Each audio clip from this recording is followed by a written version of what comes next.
भी तो मैं नहीं है मेरे हमनवा चाहते हैं दरमियां फिर भी क्यों है दूरियां ये मुझे तो पता ये इश्क क्यों बेहाल है उलझा हुआ एक जाल है हाँ ये जिंदगी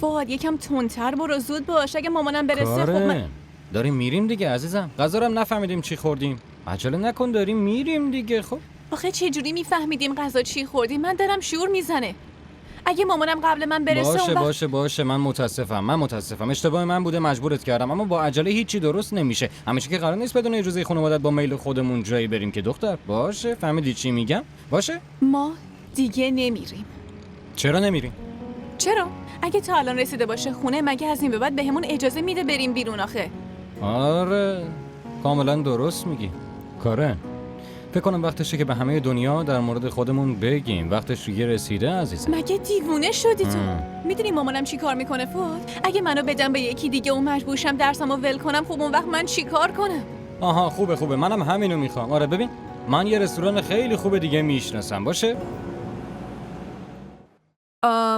میخواستم با دکتر فؤاد صحبت کنم. بله. شما مادرشون هستین؟ شما از کجا منو شناختی؟ شما کی هستی؟ همینطوری از صداتون فهمیدم مادر آقای دکتر هستین. به نظرت صدا مثل مرده هست داره؟ نه خانوم، راستش همینطوری حد زدم. شما باید پلیس میشدین. خیلی خوب باشه حالا گوشیو بده فؤاد لطفاً. الان تو بخش جراحی هن. بخش جراحی؟ آخه این موقع شب کی عمل میکنه؟ اورژانسی بود، دکتر امجد هم نبود. دکتر فؤاد مجبور شد انجامش بده. باشه اشکالی نداره. هر وقت جراحیش تموم شد بگو با من حرف بزنه. باشه حتما. فؤاد که تو اتاق عمله پس این کیه؟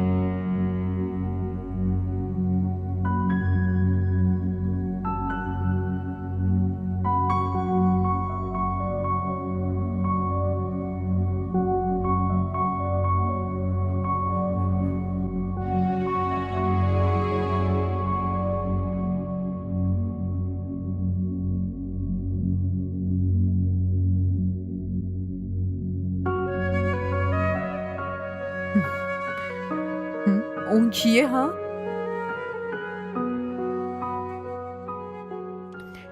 شما کیو دیدین؟ اگه من میدیدم که از تو نمیپرسیدم. بیا مامان خوشگلم وقتی کسی نیست شما خواب دیدین درسته؟ شما هم که بیاین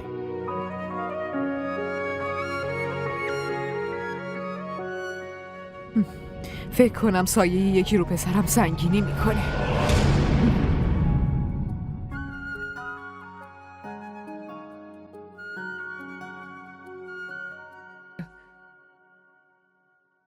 ای خدا.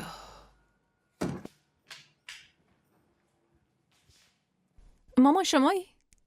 آره دخترم خسته شدم با این اوضاع بیمارستانا. خدا میدونه مردم از خستگی. همین الان رسیدم. ببینم برای چی حاضر شدی؟ کجا داری میری؟ جایی نمیرم مامان. خب خیلی غذا خوردم و حسابی سنگین شدم. گفتم برم یکم پیاده روی کنم.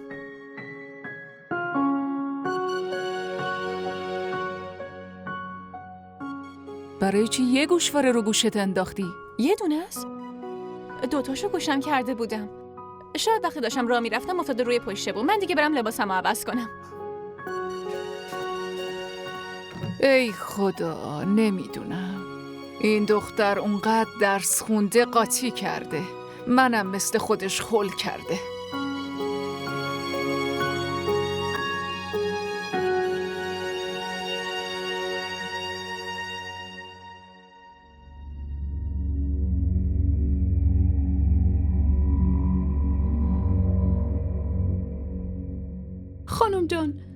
خانم جان کمکم کنید.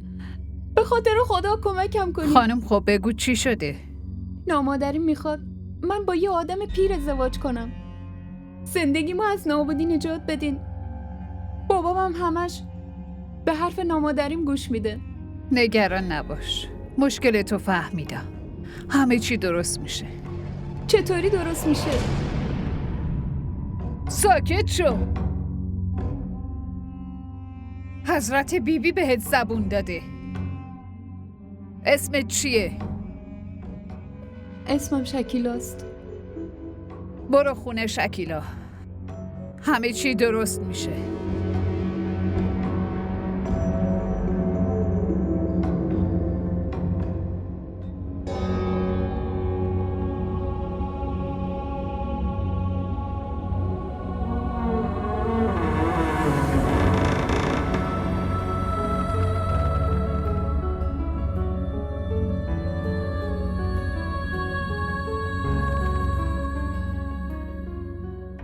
دلم میخواد از پشت بوم بندازمشون پایین.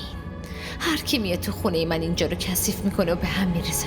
هر کی بیاد استخونش رو خورد میکنم.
چیه بگو؟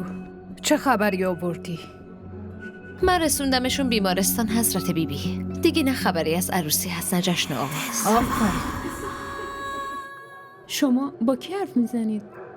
همه نمیتونن ببیننش. برو خونه. کارت درست شد.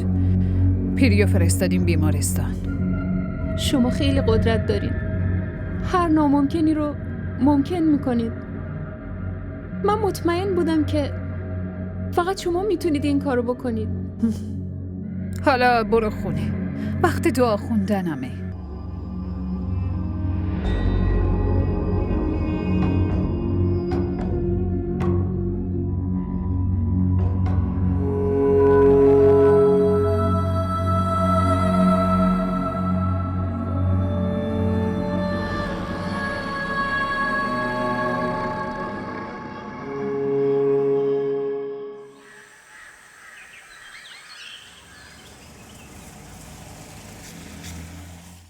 ای بابا، خواهر راضیه. شما متوجه نمیشید؟ ما باید پول آقا عامر رو پس بدیم. ای بابا، چطوری میگفتم؟ اگه میگفتم که میترسید. باشه، شما بفرستید، اما الان باید پول پیششون رو پس بدیم که. باشه. چی؟ چقدر؟ باشه، یه کارش میکنم. باشه، اوکی. سلام علیکم. خیر باشه، چیزی شده؟ همون خونه حیدرآباد برادر خالد. دوباره همون خبرها؟ معلوم نیست اون خونه چشه. من خودم چند بار رفتم، هیچی حس نکردم. الان باید چی کار کنیم؟ یه مشتری جدید؟ این دفعه راضیه خانوم میخواد یه کار اساسی بکنه. خونه رو میفروشه؟ بله، داره میفروشه. میدونی چنده؟ حداقل 2 کرور. نه، فقط 1 کرور. چی؟ 1 کرور اون خونه؟ بله، فقط 1 کرور. اون خونه 1 کرور؟ خواهر جان، این پارچه ها تا پنجشنبه به دستتون میرسن. اگه امروز اون حساب قبلی رو تصفیه کنید ممنون میشم. محبت میکنید خانم جان. خیلی خوب، بگو ببینم چقدر مونده. برای شما فقط 2020 روپیه. اصلا یه کاری کنید، شما فقط 2000 روپیه بهم بدین. خیلی خوب باشه. من ندارم، از پسرم خیلی بگیرم. خوب باشه.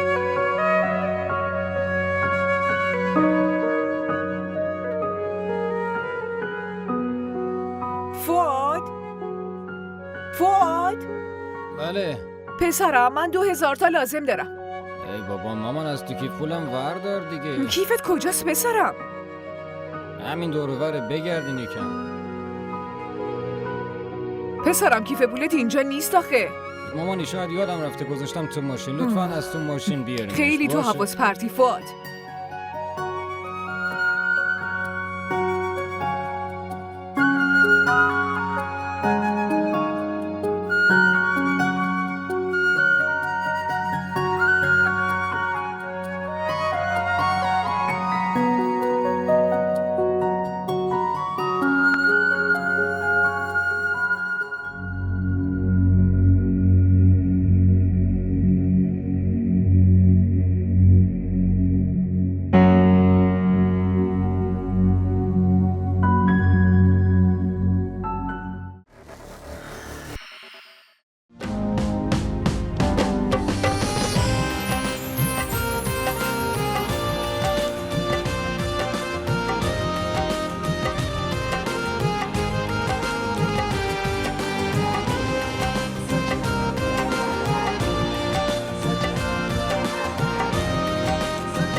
بله 100 متریه. طبقه اوله. بله باشه. خیلی خوب، من خودم فردا ساعت 5 میام میبرمتون. قطعیه. باشه آقا. خداحافظ. خداحافظ.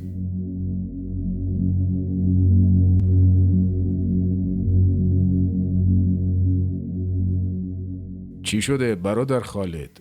از وقتی از خونه حیدرآباد حرف زدم ساکت شدین.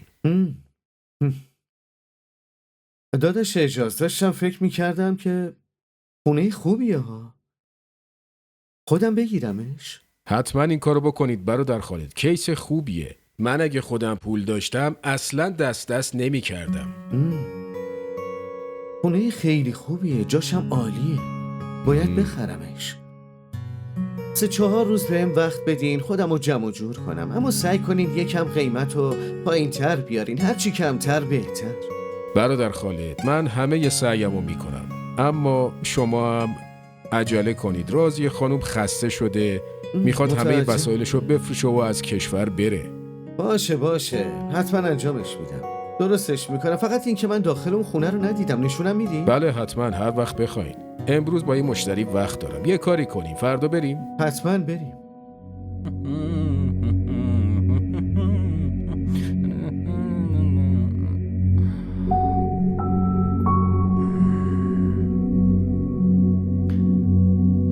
فؤاد این چیه ها؟ اوه این چیه؟ واسه شماست؟ قشنگه. تو ماشین پیداش کردم. بفرما. ماشین منو بابام استفاده میکنه. چی میگی خالد؟ تو عقلت سر جاشه ها؟ بابات برای من وقت نداره، چه برسه با یه زن دیگه بخواد بره بیرون و بچرخه. آره مامان راست میگینا، منم به همین فکر کردم. اگه برای شما وقت نداره معنیش اینه که همه وقتشو با یکی دیگه میگذرونه. حرف بی خود نزن بچه جون. من خیلی خوب میدونم که تو دیشب بیمارستان نبودی. اینو کی بهتون گفت؟ بیمارستان بودم، جراحی هم داشتم. تو با پرستارم هماهنگ کرده بودی. دیشب وقتی زنگ زدم همین که صدامو شنید یه راست گفت که شما مادر فؤاد هستین. آره اون از کجا فهمید که من مادرتم؟ ای بابا فؤاد جواب منو بده. این روزا حواست پیش کدوم دختره که به خاطرش به مادرت داری دروغ میگی؟ مادر خوشگلم. حکیم لقمانم دوایی برای فکر و خیال نداشت. تازه من هر روز سر کارم، از کجا بدونم؟ خوب گوش کن. کسی که قرار عروس این خونه بشه فقط ماریا دختر حمید است، کس دیگه ای نیست. یه چیزیو بگین. شما با پسر دیگه ای داری؟ چرا چرت و پرت میگی؟ آرزوی شما فقط در اون صورت برآورده میشه، وگرنه من آدمی نیستم که با اون دختر ازدواج کنم. هرگز و اصلا. خداحافظ. فؤاد تو باید به حرف من گوش بدی. فؤاد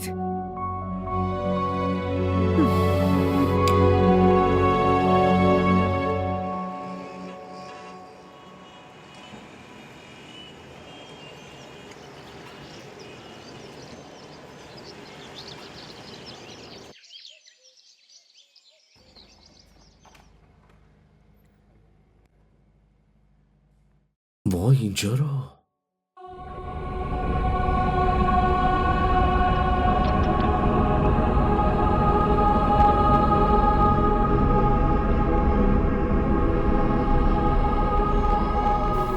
اینم داخل خونه. دارید میبینید که رنگ و چیزای دیگه‌ش هم خیلی خوبه. آره خوب بهش رسیدن، خیلی خوبه. ای بابا برادر خاله، جایی که مستاجره کثیف میشه دیگه. شما حس میکنید این خونه جن زده است؟ نه اصلا حس نمی‌کنم. تازه حقیقتش اینه که اینجا خیلی هم احساس آرامش دارم. شاید برای اینه که شیده اینجا نیست. بله بریم، آشپزخونه اون طرفه. بریم آشپزخونه رو ببینیم. باشه بریم. همه این وسایلی که اینجا این مبلا اینا همه سر خونه است. بله همش سر خونه است. بفرمایید این باشه طرف. بریم. باشه.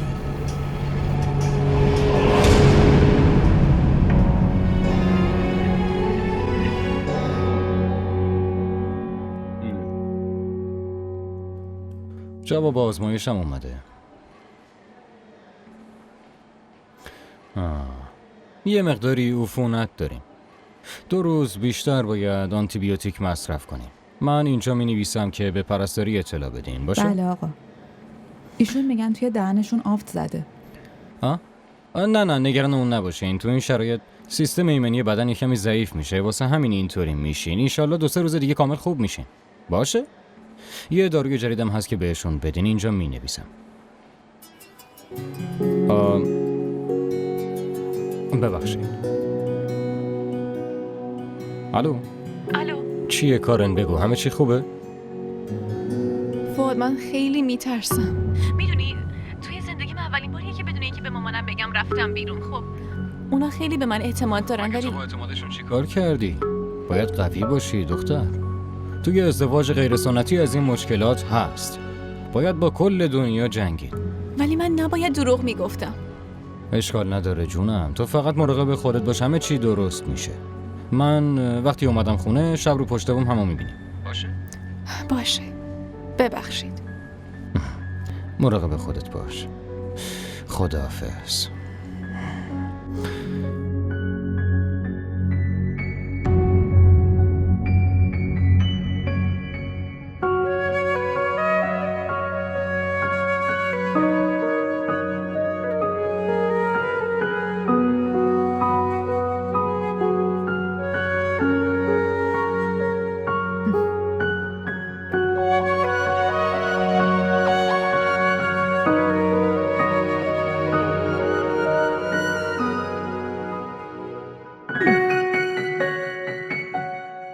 این چیه؟ کارنامه یه پسرته.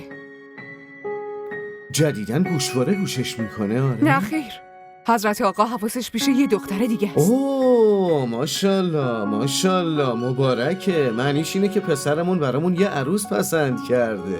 حواست باشه، چنین دختر بی سر و پایی رو عروسم نمی کنم. چرا اینطوری حرف میزنی؟ تو که اصلا این دختر رو نمیشناسی، برای چی پشت سرش حرف میزنی؟ تو ماشین فؤاد رو صندلی کنار راننده نشسته بود. نباید دختر خانواده شریفی باشه. نشستن روی صندلی کنار راننده جرم بزرگی نیست. الکی اینطوری حرف نزن، زشته. شما 2 پدر و پسر برای من نقشه کشیدین ها. اما یه چیز یادت باشه، عروسی که قراره تو این خونه بیاد فقط ماریاست، به جز اون کسی دیگه بابا تو نمیاد. هم همش فکرای بد میکنی. حالا هی درباره ماریا فکر کن و هی به ما غذای سوخته بده. خب نباید درباره دختر کسی اینطوری حرف بزنی. ما را در شبکه‌های اجتماعی دنبال کنید.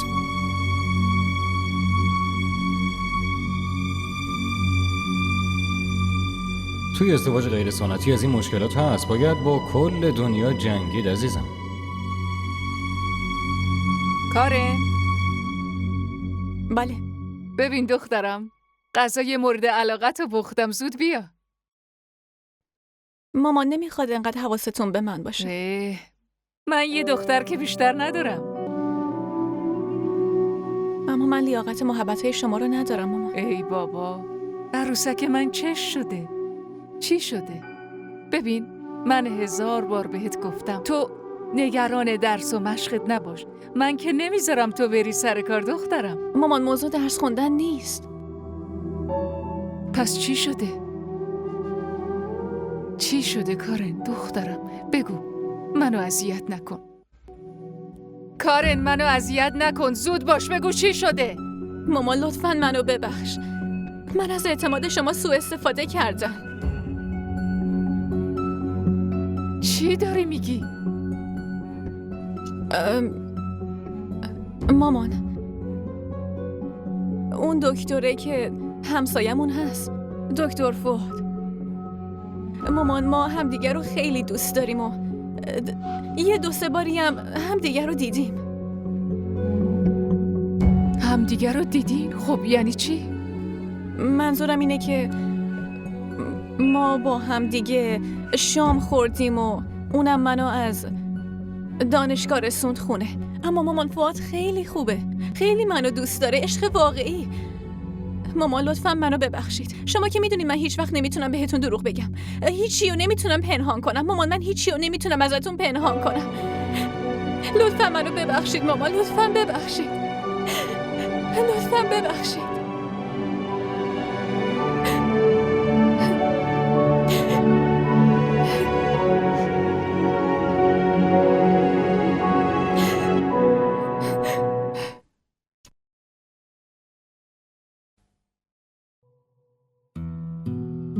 دیگه چه خبر؟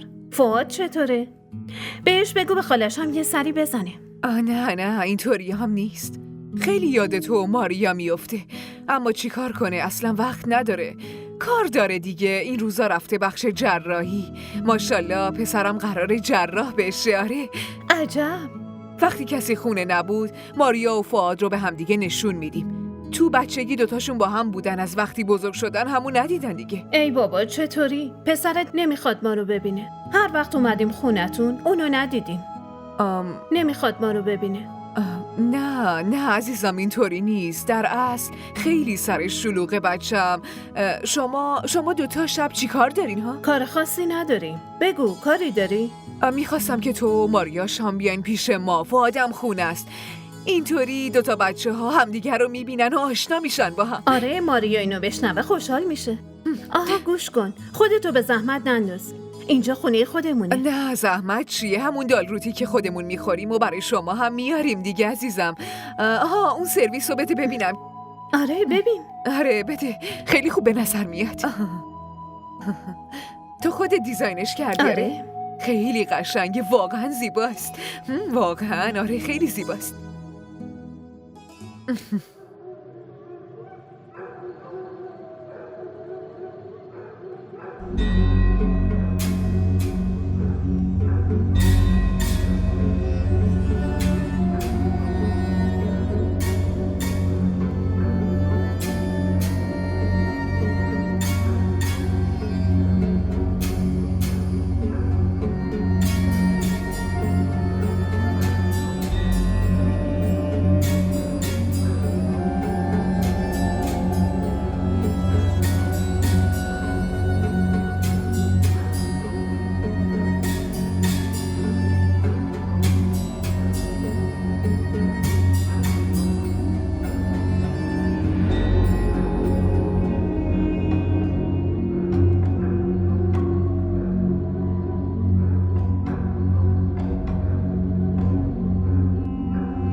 ای بابا، چرا این تلفنتو جواب نمیدی آخه؟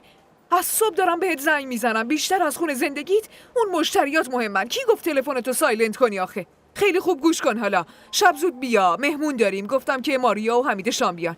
ای بابا، تو پدر دامادی یا مثلا حتما باید باشی.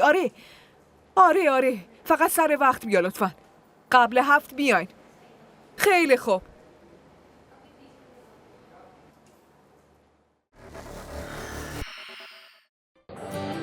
بگو ببینم خوشگله. دونی وقتی آدم عاشق یکی میشه دیگه نمیپرسه که چقدر خوشگله. شاید اون از همه خوشگل‌تر باشه. این عشق عزیز دلم. آب نیست که هر وقت تشنت شد بگی یه لیوان آب بده. برای آب باید هزینه‌شو داد. به همون قیمتی که تشنه‌های کربلا پرداخت کردن.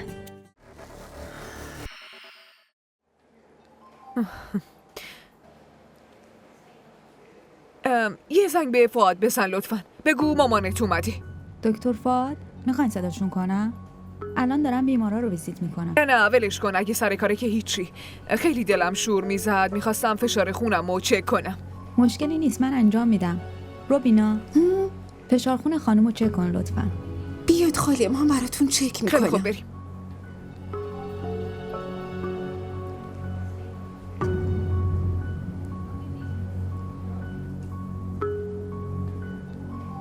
بگو ببینم فؤاد کارش خوب انجام میده دیگه؟ بله دکتر فؤاد دکتر خیلی حاذقیه.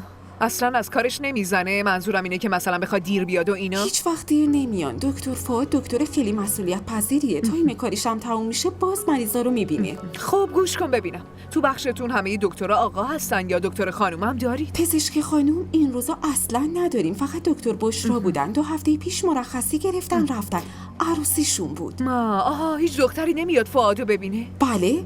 منظورم اینه که هیچ دوستی از کالج و اینا؟ نه من تا حالا ندیدم. باشه خیلی خوب. فشار خونتون کاملا نرماله. باشه آره میدونم.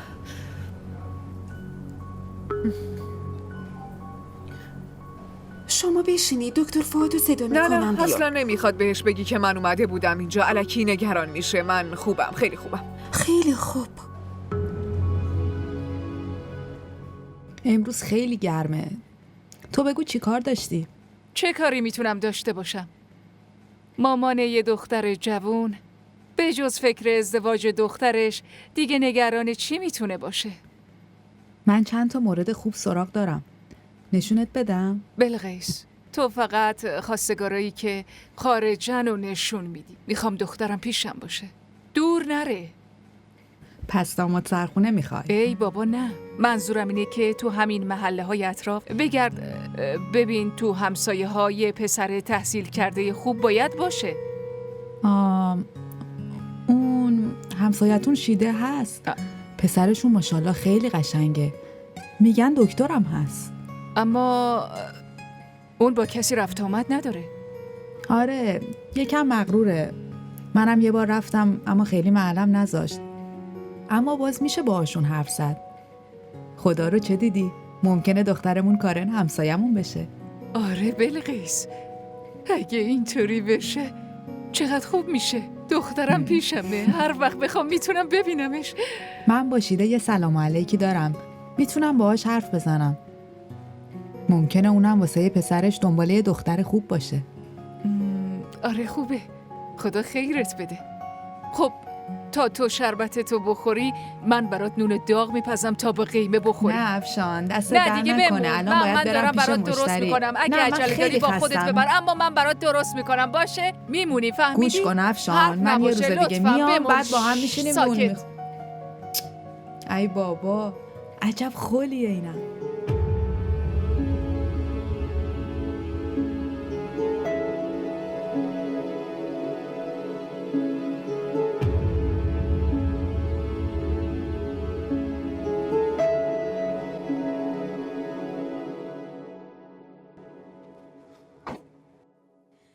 نمیخواد توی راه فیلم بازی کنی.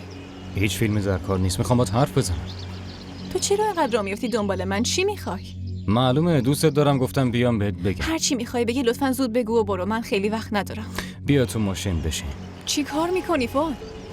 بیشتر از این نمیتونم. چی کار نمیتونی بکنی؟ آخه مشکلت چیه؟ مشکل من اینه که من دیگه همه چیزو به مادرم توضیح دادم. راجب خودت و من؟ آره. چی گفتم؟ هیچی نگو. ساکت بود. به خاطر اینکه بهم اعتماد داره و دوستم داره. درسته که منم تو رو خیلی دوستت دارم، ولی بدون خواست مادرم نمیتونم هیچ تصمیمی بگیرم. تو ماشین حرف میزنیم. فؤاد، دیگه چیزی برای گفتن و شنیدن نمونده فؤاد. خوب به من گوش کن. مادرت هیچ جوابی بهت نداد، اما ساکت بوده، ناراحت نشده. تو چرا منفی فکر میکنی عزیزم؟ فؤاد لطفاً، حتی اگه یه ذره هم منو دوست داری، پس دیگه لطفاً انقدر دنبالم راه نیفت. چون هر چقدر بیشتر دنبالم بیای، همونقدر منو از خودت دور میکنی.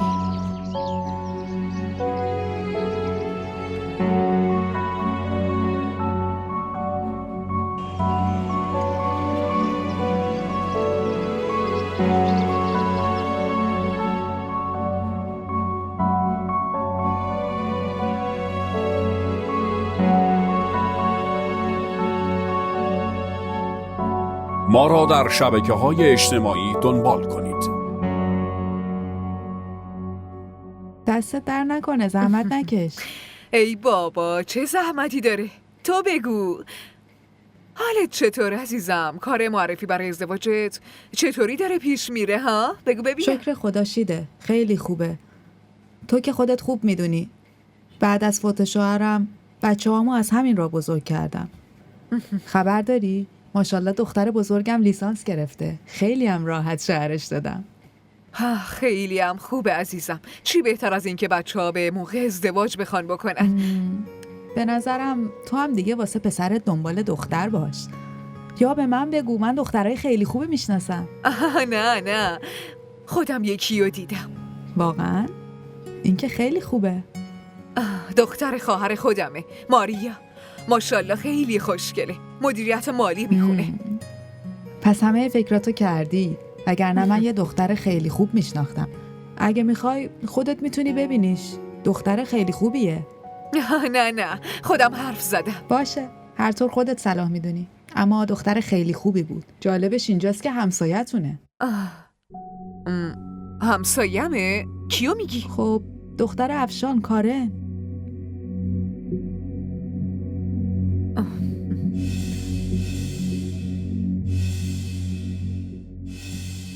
کسی که قرار عروس این خونه بشه فقط ماریا من دختر آدمی حمیده نیستم است. که با اون دختر ازدواج کنم. شیده به چی فکر میکنی؟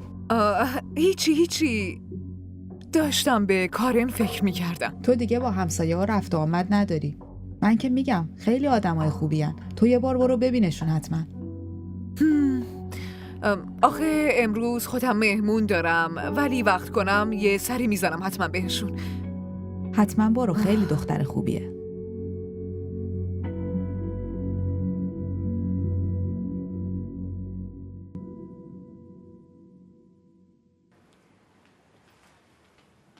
سلام.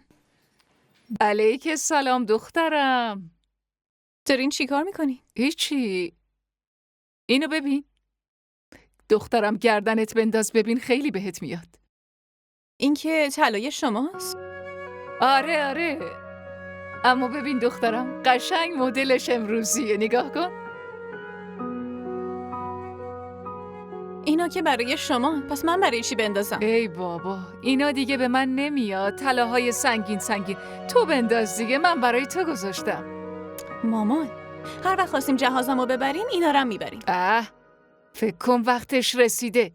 بلقیسو فرستادم خونه یه پسره برای خواستگاری. من نمیخوام ازدواج کنم. تو نمیخوای دخترم. خانواده پسر عجله دارن. پسرشون درسش تموم شده، کارش خوبه، براش دنبال دخترن. همین. من جواب مثبت بهشون دادم. در مورد کی حرف میزنی؟ یه پسره هست خیلی خوشتیپه، انگار دکتر منم خوشم اومد. بهشون جواب مثبت دادم. تو هم لازم نکرده نه بیاری. کی هست؟ همین طرفا زندگی میکنه. اسمش درست یادم نیست.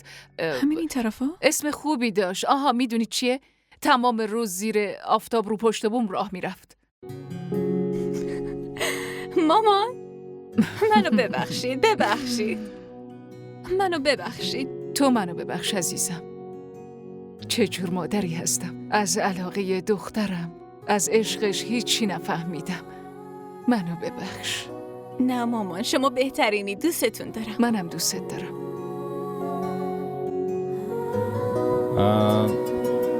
یه لحظه. الو. چی؟ مامان قبول کردن؟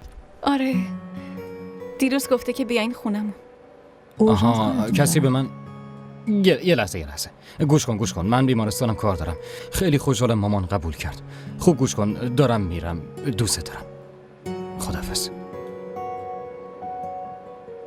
تورشانس کاریتون دارن.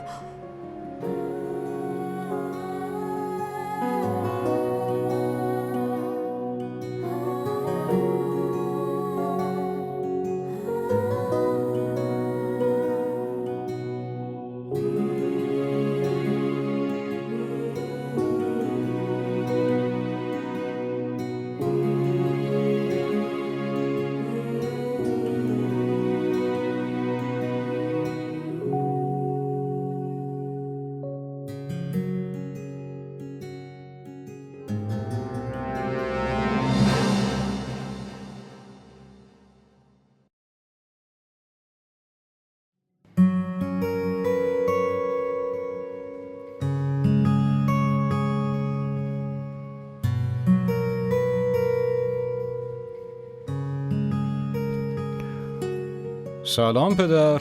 علیک سلام پسرم. مامان کجاست؟ نمیدونم، من از دفتر اومدم دیدم خونه نیست. خیلی خوب. من از بیمارستان اومدم، خوابیدم، پا شدم، هنوز خونه نیست. یعنی کجا میتونه رفته باشه؟ من که نمیتونم بهش بگم کجا بره و کجا نره، خودش اختیار داره. از کارن میپرسم. کارن دیگه کیه؟ مادر و پسر هر دو دیوونه شدن.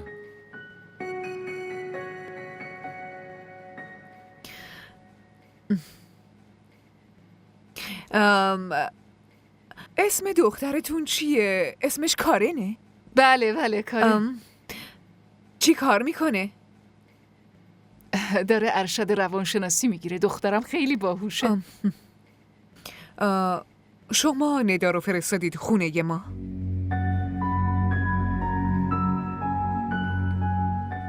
نه، اما اون میدونید این روزا دنبال خواستگار برای دخترمه. این گوشواره یه دختر توه نه؟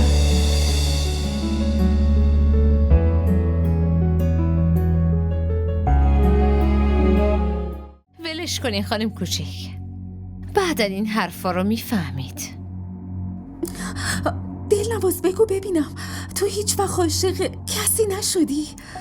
عاشق شدن؟ عاشق شدن چی هست خانم کوچیک؟ دنیای ما رو ول کنین، تو دنیای خودتون یعنی چی؟ دلنواز فقط اسمته، خودت دل نداری. ولش کن، تو نمیفهمی. कैसी दास्तां है ये, कैसी ये पहेली है, कोई जाने ना। तेरी राहों में कहीं होके भी तो मैं नहीं, ये मेरे हमनवा चाहते हैं दरमियां, फिर भी क्यों है दूरियां, ये मुझे DDTV ارائه کننده بزرگترین سریال های درامای ترکی، کره‌ای، پاکستانی دوبله شده به فارسی می باشد. لطفاً سابسکرایب کنید و عضوی از خانواده ما شوید.